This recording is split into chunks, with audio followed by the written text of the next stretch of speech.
हं. सिंधुदुर्ग जिल्ह्यातील आंबा पिकाचं मोठ्या प्रमाणात नुकसान झालेलं आहे. उद्या सिंधुदुर्ग जिल्ह्यातील तरुण शेतकऱ्यांनी एकत्र येऊन जे नुकसान भरपाईच्या विरोधात जे आंदोलन उभारलंय त्या आंदोलनाला शिवसेना उद्धव बाळासाहेब ठाकरे पक्षाचा पूर्णपणे पाठिंबा आहे. त्या आंदोलनामध्ये आम्ही सक्रिय आमचे कार्यकर्ते सहभागी होतीलच.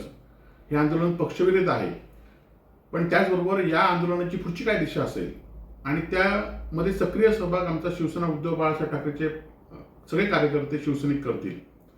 गेली 2 वर्ष सातत्याने आंब्यावर मोठ्या प्रमाणात गेल्या वर्षी सुद्धा ग्रिप्स नावाचा एक रोग आला होता आणि त्यावेळी कीटकनाशकाचे पैसे देऊ नका म्हणून इथल्या पालकमंत्र्यांनी सांगितलं होतं. कीटकनाशक डुप्लिकेट झाली होती किंवा कीटकनाशकामुळे हा रोग थांबला नव्हता, परंतु त्याचे कुठलेही पैसे शेतकऱ्यांना त्याचे कुठलेही नुकसान भरपाई मिळालं नाही. आणि आता पण जवळजवळ आता शेतकऱ्यांचं जे आंबा बागायतदार आहेत त्यांचं असं म्हणणं आहे की 5 ते 10% आंबा पीक यावर्षी आलेलं आहे आणि त्यामुळे आतापासून नुकसान भरपाईची खरी तर तयारी सुरू केली पाहिजे.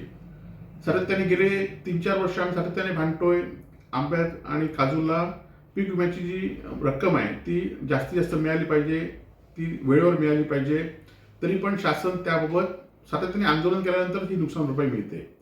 त्यातल्याही काही क्षेत्रामध्ये काही महसुली मंडळामध्ये ही नुकसान भरपाई मिळाली नव्हती.